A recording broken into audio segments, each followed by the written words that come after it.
Hi friends, welcome to our channel. ఈరోజు మనం 2024లో రిలీజ్ అయినటువంటి ఒక ఫ్యాంటసీ హర్రర్ మూవీ స్టోరీని డిస్కస్ చేద్దాం. అదే Pechi. Now let's start our video.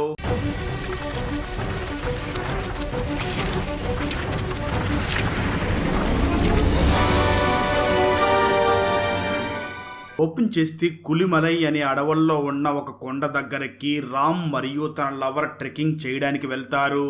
అలా వాళ్ళు వెళుతూ ఉండగా రామ్ లవర్ రామ్ ని చూసి నీకొక్కడికే ఎలా ప్రతి నెల సెలవులు దొరుకుతున్నాయి అని అడుగుతుంది. ఆ మాటలు విన్న రామ్ వెంటనే తన లవర్ ని చూసి నేను నా మేనేజర్ కి మాయ మాటలు చెప్పి లీవ్స్ తీసుకుంటూ ఉంటాను అని చెప్తాడు. అలా ఇద్దరు ఒక ప్లేస్ కి వెళ్లి అక్కడ టెంట్ వేసుకుని క్యాంప్ ఫైర్ కూడా వేసుకుని మాట్లాడుతూ ఉంటారు. అలా వాళ్ళు క్యాంప్ ఫైర్ వేసుకుని టీ తాగుతూ ఉండగా క్యాంప్ ఫైర్ వేయడానికి కట్టెలు అయిపోతాయి. దాంతో రామ్ వెంటనే పక్కనే ఉన్న ఒక ఎండిపోయిన చెట్టు దగ్గరికి కట్టెలు తీసుకురావడం కోసం వెళ్తాడు. ఆ సమయంలో రామ్ లవర్ హెడ్ సెట్ పెట్టుకుని పాటలు వింటూ ఉంటుంది. మరో పక్క రామ్ ఆ ఎండిపోయిన చెట్టు దగ్గరికి కట్టెల కోసం వెళుతూ ఉండగా తనకి ఒక ఎండిపోయిన కట్టి ఒక బొమ్మలాగా కనిపిస్తుంది. రామ్ వెంటనే ఆ కట్టిని తీసుకుని పక్కకి విసిరేసి వెంటనే ఆ ఎండిపోయిన చెట్టెక్కి అక్కడ ఒక కొమ్మని నరుకుతూ ఉంటాడు. ఆ సమయంలో రామ్ ఆ కొమ్మతో పాటు కింద పడిపోతాడు. నిజానికి ఆ ఎండిపోయిన కొమ్మకి ఒక మేకును కూడా కొట్టి ఉంటారు. అదే సమయంలో రామ్ కి ఆ ఎండిపోయిన చెట్టు నుంచి శబ్దాలు వినిపిస్తూ ఉంటాయి. కొంత సమయానికే తను నరికిన ఆ కొమ్మ ఒక బొమ్మలాగా మారి అందులో నుంచి ఒక ఆత్మ రామ్ వెంట పడుతుంది. అది చూసిన రామ్ వెంటనే అక్కడి నుంచి పరిగెడుతూ ఉండగా ఆ ఆత్మ వచ్చి రామ్ ని చంపేస్తుంది. కొంత సమయం తర్వాత రామ్ లవర్ రామ్ ఎక్కడికి వెళ్ళాడా అని వెతుక్కుంటూ సరిగ్గా అదే చెట్టు దగ్గరికి వెళుతూ ఉంటుంది. అప్పుడే రాముని వెంటాడిన ఆ దెయ్యం రామ్ లవర్ ని కూడా వెంటాడి చివరికి రామ్ లవర్ ని కూడా చంపేస్తుంది. అప్పుడు మూవీ టైటిల్ పడుతుంది. నిజానికి పేచీ అంటే తెలుగులో ముసలి దెయ్యం అని అర్థం వస్తుంది. కట్ చేస్తే మరో పక్క అడవులోని ఒక ఊరిలో ఫారెస్ట్ గార్డ్ గా మారి వర్క్ చేస్తూ ఉంటాడు. మారీకి ఒక కూతురు మరియు భార్య ఉంటారు. ఆ రోజు మారీ డ్యూటీకి వెళుతూ ఉండగా తన కూతురు బైక్ కి తెచ్చి మారీకిచ్చి ఈ రోజు నన్ను సినిమాకి తీసుకుని వెళ్తామని చెప్పావు కదా, మరి ఎక్కడికి వెళుతున్నావు అని అడుగుతుంది. ఆ మాటలు విన్న మారీ వెంటనే తన కూతుర్ని చూసి ఈ రోజు నాకు కొంచెం పని ఉంది, ఈ రోజు నేను పనికి వెళ్తాను, నీ పుట్టినరోజు నాడు నిన్ను ఖచ్చితంగా సినిమాకి తీసుకుని వెళ్తాను అని చెప్తాడు. మారీ ఆ అడవిలో ఫారెస్ట్ గార్డ్ గా వర్క్ చేస్తూ పార్ట్ టైమ్ గా టూరిస్టులు ఎవరన్నా అక్కడికి వస్తే వాళ్ళకి ఆ అడవి మొత్తం చూపిస్తూ ఉంటాడు. అదే టైంలో అశోక్ అనే వ్యక్తి మారీని చూసి ఒక టీం అడవిని చూడడానికి వచ్చారు, వాళ్ళు ఈ కొండ కింద ఉన్నారు అని చెప్తాడు. దాంతో మారీ వెంటనే వెళ్లి ఆ టీం ని కలుస్తాడు. ఆ టీంలో చరణ్, మీరా, చెర్రీ, సేతు, చారు అనే అమ్మాయి మొత్తం 5 మంది వచ్చి ఉంటారు. దాంతో ఆ టీంలోని చరణ్ వెంటనే మారీని చూసి మేమందరం ఈ అడవిని చూడడానికి వచ్చాము అని అంటాడు. మారీ వెంటనే చరణ్ ని చూసి నేను మీకు ఈ అడవిలో ఉన్న అన్ని మంచి ప్లేసెస్ ని చూపిస్తాను, కానీ కొన్ని ప్లేసెస్ కి వెళ్ళడానికి మాత్రం రిస్ట్రిక్షన్స్ ఉంటుంది, ఇది ఒక రిజర్వ్డ్ ఫారెస్ట్ కాబట్టి అన్ని ప్లేసెస్ లోకి వెళ్ళడం కుదరదు అని చెప్తాడు. దాంతో చరణ్ వెంటనే మారీని చూసి సరే అయితే రేపు మార్నింగ్ 7 గంటలకు బయలుదేరి అడవిని చూడడానికి వెళ్తామని అంటాడు. మారీ కూడా సరే అని అంటాడు. అదే సమయంలో చరణ్ గర్ల్ ఫ్రెండ్ చరణ్ తో మాట్లాడుతూ ఇది మనం ప్రైవేట్ గా వచ్చాం, మన గ్యాంగ్ వారికి అడవిలోకి వెళ్లి అన్ని చూసి వస్తామని అంటుంది. చరణ్ మాత్రం తన గర్ల్ ఫ్రెండ్ ని చూసి ఈ అడవిలో అన్ని ప్లేసెస్ మనకు దారి తెలియదు, ఇలాంటి వ్యక్తి ఉంటే మనకే మంచిది అని చెప్తాడు. ఆ తర్వాత రోజు అందరూ కలిసి కారులో కొండపైకి వెళుతూ ఉంటారు. అప్పుడే మారీ కూతురు కారు ఆపి వెంటనే మారీ మెడలో ఒక తాయెత్తి వేస్తుంది. సరిగ్గా అదే సమయంలో మారీకి తన వైఫ్ కాల్ చేసి ఎట్టి పరిస్థితుల్లోనూ మీ మెడలో ఉన్న ఆ తాయెత్తిని తీయొద్దు అని చెప్తుంది. అదే సమయంలో చరణ్ టీం ని మరియు మారీని ఒక వ్యక్తి దూరం నుంచి చూస్తూ ఉంటాడు. మారీ వెంటనే చరణ్ టీం ని చూసి మీరు ఎవరితో అయినా ఫోన్ లో మాట్లాడాలి అనుకుంటే ఇక్కడి నుంచే మాట్లాడండి, ఒకసారి కొండపైకి వెళ్తే సిగ్నల్స్ ఉండవు అని చెప్తాడు. ఆ మాటలు విన్న మీరా వెంటనే మారీని చూసి అదేమిటి మీరు ఒక ఫారెస్ట్ ఆఫీసరే కదా, మీ దగ్గర కమ్యూనికేషన్ చేయడానికి వాకీ టాకీ ఉంటుంది కదా అని అంటుంది. అవును, నా దగ్గర వాకీ టాకీ ఉంటుంది, కానీ నేను ఇక్కడ పార్ట్ టైం జాబ్ చేయడానికి వచ్చాను, అందుకే నేను ఆ వాకీ టాకీని తీసుకుని రాలేదు, అది తీసుకుని వస్తే నాకే ప్రాబ్లం అవుతుంది అని అంటాడు. అలా మారి చరణ్ గ్యాంగ్ మొత్తాన్ని కూడా తీసుకుని వెళుతూ ఉండగా మార్గం మధ్యలో ఒక వాటర్ ఫ్లో కనిపిస్తుంది. దాన్ని చూసిన మీరా చాలా పెద్దగా సౌండ్స్ చేస్తూ ఉంటుంది. మారీ మాత్రం మీరా మీరాని చూసి అలా అరవద్దు అని చెప్తూ ఉంటాడు. దాంతో మీరా కోపం తెచ్చుకుని నేను ఇంతకు ముందు చాలా ట్రెక్కింగ్లకి వెళ్ళాను, ఎక్కడ ఎలా ఉండాలో నాకు తెలుసు అని అంటుంది. ఆ మాటలు విన్న మారి వెంటనే మీరాని చూసి నేను మీ మంచి కోసమే చెప్తున్నాను, నా మాట వినండి అని అంటాడు. చరణ్ వెంటనే మీరాని చూసి ఆ మారి మన కోసమే చెప్తున్నాడు కదా, కొంచెం సైలెంట్ గా ఉండు అని అంటాడు. కొంత సమయం తర్వాత చరణ్ టీమ్ లోని చెర్రీ తను కొత్తగా 5 లక్షలు పెట్టి కొనుక్కున్న కెమెరాతో అక్కడ ఫొటోస్ తీస్తూ ఆ అడవిలోనే సిగరెట్ తాగుతూ ఉంటాడు. అది గమనించిన చరణ్ వెంటనే అడవిలో సిగరెట్ తాగడం ఏమిటి అని వెంటనే చెర్రీ మీదకి ఒక రాయి విసురుతాడు. ఆ రాయి వెళ్లి పక్కన పడి ఒక శబ్దం వస్తుంది. దాంతో చరణ్ టీం మొత్తం అందరూ కూడా ఆ శబ్దం ఎక్కడి నుంచి వస్తుంది అని అక్కడికి వెళ్లి చూడగా అక్కడ ఒక గంట ఉంటుంది. అదేవిధంగా అక్కడ ఒక చెక్ పోస్ట్ కట్టి అక్కడి నుంచి లోపలికి ఎవరూ వెళ్ళకూడదు అని అక్కడ ఒక వార్నింగ్ బోర్డు ఉంటుంది. చరణ్ అది చూస్తూ వెంటనే అక్కడ చెయ్యి పెట్టగా అక్కడ ఉన్న చాలా గంటల శబ్దాలు చేస్తూ ఉంటాయి. మరి వెంటనే వాళ్ళని చూసి ఇక్కడి నుంచి మనం లోపలికి వెళ్ళకూడదు, ఇక్కడి నుంచి మనం వేరే చోటుకి వెళ్ళిపోదామని అంటాడు.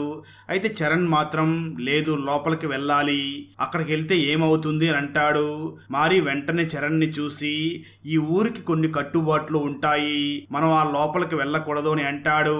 మీరా వెంటనే మారీని చూసి నువ్వు వచ్చినప్పటి నుంచి అక్కడికి వెళ్ళకూడదు, ఇక్కడికి వెళ్ళకూడదు, ఇక్కడ అరవకూడదు, ఇక్కడ ఇలా ఉండకూడదు అని అంటూ ఉన్నావు అని అంటుంది.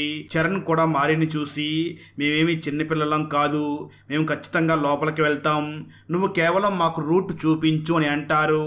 మరి మళ్ళీ చరణ్ని చూసి నా మాట వినండి, ఈ ఊరికి కొన్ని కట్టుబాట్లు ఉన్నాయి, ఆ లోపల కొన్ని అతీతమైన శక్తులు ఉన్నాయి, అందుకే మనం లోపలికి వెళ్ళకూడదు అని అంటాడు.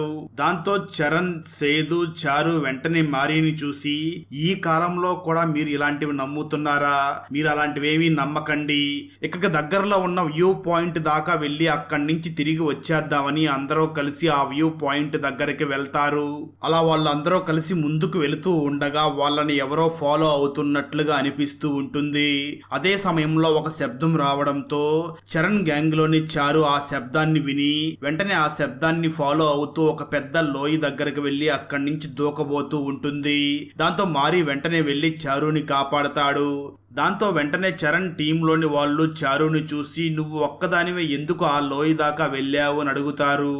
ఆ మాటలు విన్న చారు నాకు ఏమవుతుందో తెలియదు, నాకంతా ఒక మైకం లాగా అయ్యింది, నాకు తెలియకుండానే నేను అక్కడి వరకు వెళ్ళాను అని చెప్తుంది. తర్వాత అందరూ అక్కడి నుంచి బయలుదేరి ఆ వ్యూ పాయింట్ దగ్గరికి వెళుతూ ఉంటారు. అయితే చారు మాత్రం చాలా భయపడిపోతూ ఉంటుంది. చివరికి చరణ్ టీం కొన్ని అడ్డంకులు ఎదురైనప్పటికీ భయపడుతూనే ఆ వ్యూ పాయింట్ దగ్గరికి వెళ్ళిపోతారు.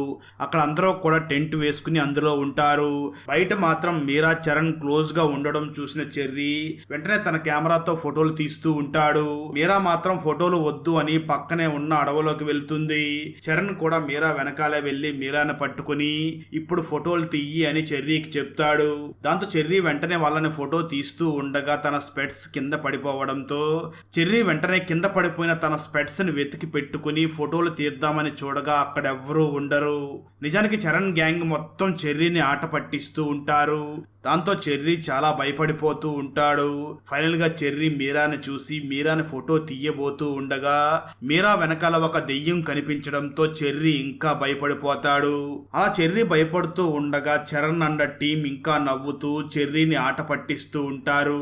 అదే సమయంలో దెయ్యం వచ్చి చెర్రీ కాళ్ళు పట్టుకుని లాగడంతో చెర్రీ కింద పడిపోతాడు. ఇది చూసిన చరణ్ టీం మొత్తం ఇంత జరుగుతున్నా వాళ్ళు నవ్వుకుంటూనే చెర్రీని ఆట పట్టిస్తూ ఉంటారు. అది చూసిన చెర్రీ మీరు నన్ను నమ్మినా నమ్మకపోయినా నేను చెప్పేది నిజం, నేను ఇక్కడ అసలు ఉండను అని అక్కడి నుంచి వెళ్ళడానికి ప్రయత్నిస్తూ ఉంటాడు. చరణ్ వెంటనే చెర్రీని చూసి మేమైతే ఇక్కడి నుంచి ఇప్పుడే రాం, నీకంత ధైర్యం ఉంటే నువ్వు ఒక్కడవే ఇక్కడి నుంచి తిరిగి వెళ్ళిపో అని అంటాడు. దాంతో చెర్రీ వెంటనే అక్కడి నుంచి వెళుతూ వాళ్ళందరినీ చూసి నేను చెప్పేది మీరు నమ్మడం లేదు కదా, మీకంత ధైర్యంగా ఉంటే నేను చెప్పిన ప్లేస్ కి వెళ్ళి కొన్ని ఫొటోస్ తీసుకుని రండి అని అంటాడు. ఆ ఛాలెంజ్ విన్న సేదు మరియు చారు వెంటనే ఆ చెర్రీ చెప్పిన ఒక ఇంటి దగ్గరకు వెళ్లి ఫోటోలు తీసుకురావడం కోసం ఆ ఇంటిలోకి వెళ్తారు. అప్పుడే మూవీ స్టార్టింగ్ లో రామ్ చనిపోయినప్పుడు ఒక బొమ్మ కనిపించింది కదా, ఆ బొమ్మ ఆ ఇంట్లో ఉంటుంది. చారు వెంటనే ఆ చెక్క బొమ్మను ఫోటో తీద్దామని ట్రై చేస్తూ ఉండగా ఆ బొమ్మ వెంటనే వెళ్లి గోడకి అతుక్కుంటుంది. దాన్ని చూసిన చారు బొమ్మ ఎలా గోడకి అతుక్కుందా అని భయపడుతూ ఉంటుంది. కొంత సమయం తర్వాత ఆ బొమ్మ వెంటనే ఒక ముసల దెయ్యం లాగా మారిపోతుంది. మాయమైపోతుంది. అది చూసిన చారు వెంటనే భయపడిపోయి గట్టిగా అరవగా అక్కడే ఉన్న సేదు చారు దగ్గరికి వస్తాడు. అప్పుడు సేదుకి కూడా ఒక ముసలి దెయ్యం కనిపిస్తుంది. కట్ చేస్తే మరో పక్క చరణ్ మరియు మీరా సేదు మరియు చారు వెళ్లి చాలా సేపు అయ్యింది ఇంకా రాలేదు అని వాళ్ళని వెతుక్కుంటూ వస్తూ ఉంటారు. ఆ సమయంలో చారు రక్తంలో పడిపోయి ఉండడాన్ని చూసి చాలా భయపడిపోతాడు. నిజానికి అక్కడ సేదు మరియు చారు ప్రాంక్ చేసి అక్కడి నుంచి వెళ్లిపోతారు. కొంత సమయం తర్వాత చరణ్ చెర్రీ దగ్గరికి వస్తాడు. అప్పుడు చెర్రీ చరణ్ ని చూసి సేదు మరియు చారు నా దగ్గరికి ఎప్పుడో వచ్చేశారు అని చెప్తాడు. ఆ మాటలు విన్న చరణ్ మరి నాకు అడవులో చారు చనిపోయినట్లుగా అక్కడ నా దగ్గర ప్రాంక్ చేసింది ఎవరా అని ఆలోచిస్తూ ఉంటాడు. అప్పుడు మారి వెంటనే చరణ్ ని చూసి ఈ ఊరిలో జమీందారు కుటుంబానికి చెందిన ఒక అవ్వ ఉండేది, ఆమె కేరళకి వెళ్లి మంత్ర తంత్రాలు నేర్చుకున్నది అని మారి వెంటనే జరిగింది చెప్పడం మొదలు పెడతాడు. ఆ ఊరిలో జమీందారు వంశానికి చెందిన ఆ అవ్వ కేరళకి వెళ్లి అక్కడ మంత్రాలు నేర్చుకుని అక్కడి నుంచి తనతో పాటు కొంతమందిని తీసుకుని వచ్చి ఆ అడవులో రోజు మంత్రాలు చదువుతూ ఉంటుంది. అలాగే అప్పుడప్పుడు ఊర్లో ఉన్న చిన్న పిల్లల్ని తీసుకుని వెళ్లి నరబలి ఇస్తూ ఉంటుంది. దాంతో ఇదంతా ప్రెసిడెంట్ కి తెలిసి ఆ అవ్వని మరియు ఆ అవ్వతో పాటు ఉన్న అందరినీ తీసుకురమ్మని చెప్పి కొంతమందిని అడవులోకి పంపిస్తాడు. అయితే ఆ అవ్వ దగ్గరికి వచ్చిన వాళ్ళందరినీ కూడా ఆ అవ్వ మరియు ఆ అవ్వ దగ్గర ఉన్న వాళ్ళందరూ కలిసి ప్రెసిడెంట్ మనుషులందరినీ చంపేస్తారు. దాంతో ఊరి ప్రెసిడెంట్ వెంటనే ఊర్లో ఉన్న పెద్ద పూజారి దగ్గరికి వెళ్లి తనకి జరిగింది మొత్తం చెప్తాడు. ఆ మాటలు విన్న పూజారి వెంటనే ప్రెసిడెంట్ ని చూసి ఈ ముసలి అవ్వ మంత్రాలు చదువుతూ నరబలి ఇవ్వడం వల్ల ముసలి అవ్వకు ఒక భూత శక్తి వచ్చింది, ఆమెని ఇలానే వదిలేస్తే ఊర్లో ఉన్న అందరినీ చంపేస్తుంది, ఈ అవ్వని మనం ఆపాలి అంటే వెంటనే ఆ అవ్వని చంపి ఆ అవ్వ ఆత్మని జాగ్రత్తగా భద్రపరచాలి అని చెప్తాడు. పూజారి వెంటనే ప్రెసిడెంట్ ని చూసి మీరు ఎలాగైనా ఆ అవ్వని మరియు ఆ అవ్వతో పాటు ఉన్న వాళ్ళని ఈ రోజు రాత్రికి చంపించండి, మిగతా పని నేను చూసుకుంటాను అని చెప్తాడు. దాంతో ఊర్లో ఉన్న వాళ్ళు వెళ్లి ఆ అవ్వ గొంతు కోసి చంపేసి తనతో ఉన్న వాళ్ళని కూడా చంపేస్తారు. ఆ సమయంలో పూజారి ఆ ముసలి అవ్వలాగానే ఒక బొమ్మను తయారు చేసి ఆ అవ్వ ఆత్మని ఆ బొమ్మలో బంధించి చెట్టుకు మేక కొట్టేస్తాడు. అలా జరిగింది మొత్తం మారి ఆ చరణ్ గ్యాంగ్ కి చెప్పి నిజానికి ఆ చెట్టుకు ఉన్న మేకిని ఎవరో తీసేశారు, అందుకే ఆ అవ్వ ఆత్మ ఇప్పుడు ఇలా బయటకు వచ్చింది అని చెప్తాడు. దాంతో ఇదంతా తెలుసుకున్న చరణ్ గ్యాంగ్ అక్కడి నుంచి వెళ్ళాలి అనుకుంటూ ఉంటారు. అప్పుడే చెర్రీ నా కెమెరా ఆ చెట్టు దగ్గర ఉండిపోయింది, దాన్ని తీసుకుని రావాలి అని మారీతో కలిసి ఆ చెట్టు దగ్గరికి వెళ్తాడు. అప్పుడు ఆ కెమెరాలో ఉన్న వీడియోస్ ని చూసి చెర్రీ చాలా భయపడిపోతాడు. నిజానికి ఆ కెమెరాలో చెర్రీ మరియు మారీ వెనకాల ఎవరో ఒక దెయ్యం వస్తున్నట్లుగా రికార్డ్ అయి ఉంటుంది. దాంతో చెర్రీ భయపడిపోయి మారీతో కలిసి అక్కడి నుంచి చరణ్ ఉన్న ప్లేస్కి వస్తూ ఉంటాడు. ఇక్కడ ట్విస్ట్ ఏమిటి అంటే ఆ ముసలి దెయ్యం మారీ వేషంలోకి మారి చెర్రీని వెంటనే ఆ దెయ్యం ఉన్న ఇంటి లోపలికి తీసుకుని వెళ్తుంది. ఇది చూసిన మారీ వెంటనే చరణ్ దగ్గరికి వచ్చి ఆ చెర్రీ దెయ్యం ఉన్న ఇంట్లోకి వెళ్ళాడు అని చెప్తాడు. దాంతో చరణ్ మరియు మారీ మళ్ళీ ఆ చెర్రీ కోసం వెళుతూ ఉంటారు. అప్పుడే వాళ్ళకి మొదట్లో ఆ అడవికి వచ్చిన రామ్ మరియు తన లవర్ కెమెరా దొరుకుతుంది. వెంటనే దాంట్లో చెక్ చేయగా ఆ దెయ్యం వచ్చి రామ్ ని మరియు తన లవర్ ని చంపేసినట్లుగా రికార్డ్ అయి ఉంటుంది. అది చూసిన చరణ్ మరియు మారీ ఇద్దరు కూడా భయపడతారు. సరిగ్గా అదే సమయంలో చారు ఒంటరిగా అడవిలోకి వెళుతూ ఉండడంతో చరణ్, సేదు, మీరా మరియు మారీ తన వెనకాలే వెళుతూ ఉంటారు. అలా కొంత దూరం వెళ్ళిన తర్వాత చారుని దెయ్యం మాయం చేస్తుంది. అలా ఆ ముసలి దెయ్యం చరణ్ గ్యాంగ్ మొత్తాన్ని ఇబ్బంది పెడుతూ ఫైనల్ గా అందరినీ అక్కడ ఉన్న తన ఇంట్లోకి తీసుకుని వెళ్తుంది. అయితే మారీని మాత్రం ఏమీ చెయ్యదు, ఎందుకంటే మారీ దగ్గర తన కూతురు కట్టిన తాయెత్తు ఉండడం వల్ల ఆ ముసలి దెయ్యం మారీని ఏమీ చేయలేకపోతుంది. అయితే చరణ్ అండ్ గ్యాంగ్ మాత్రం ఇదంతా మారీనే చేస్తున్నాడు అని మారీని అనుమానిస్తూ ఉంటారు. మారీ మాత్రం చరణ్ అండ్ గ్యాంగ్ ని చూసి నా మాట వినండి, నేను అప్పుడు చెప్పినప్పుడే ఇక్కడికి రాకుండా ఉంటే ఇలా జరిగి ఉండేది కాదు, ఇప్పటికైనా మించిపోయింది ఏమీ లేదు, నా మాట విని నాతో పాటు వచ్చేయండి.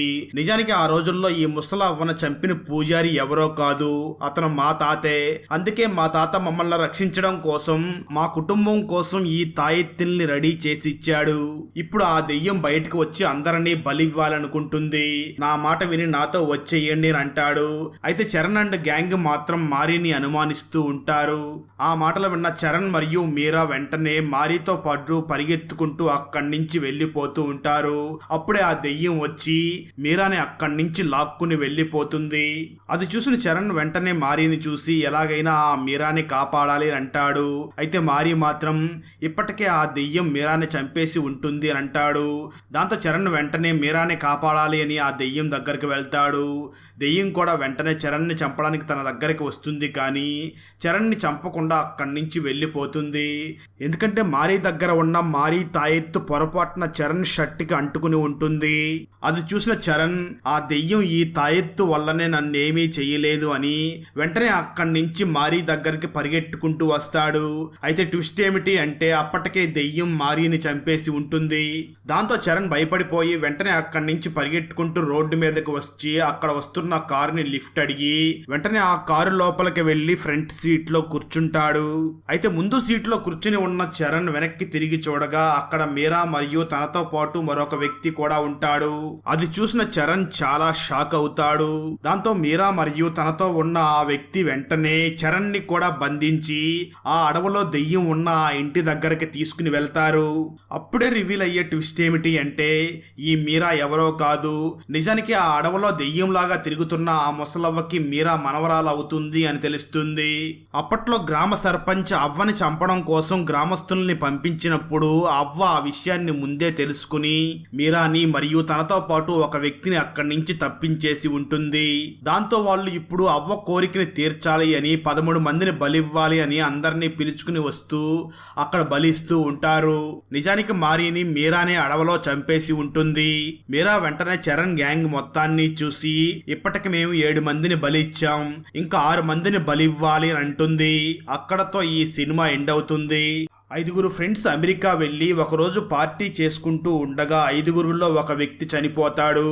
ఆ వ్యక్తి సాధారణంగా యాక్సిడెంటల్ గా చనిపోయాడా, లేదా అతన్ని ఎవరైనా చంపారా, లేదా ఆ ఫ్రెండ్స్ అందరూ కలిసి అతన్ని చంపారా, అసలు ఆ చనిపోయిన వ్యక్తి గతం ఏమిటి, ఫైనల్ గా ఆ చనిపోయిన వ్యక్తిని ఎవరు చంపారో కనుక్కున్నారా లేదా అన్నదే 2024లో రిలీజ్ అయినటువంటి the birthday boy movie story. ఈ ఫుల్ మూవీ స్టోరీని వినాలి అనుకుంటే ఈ వీడియో డిస్క్రిప్షన్ లో ఉన్న లింక్ ని క్లిక్ చేసి చూడండి. ఫ్రెండ్స్, వీడియో నచ్చినట్లయితే లైక్ చేసి ఒక చిన్న కామెంట్ చేస్తే మాకు నెక్స్ట్ వీడియో చేయడానికి ఎంకరేజింగ్ గా ఉంటుంది. అలాగే ఛానల్ ని సబ్స్క్రైబ్ చేసి పక్కనే ఉన్న బెల్ ఐకాన్ ని క్లిక్ చేసి సపోర్ట్ చేయండి. Thanks for watching. జై హింద్.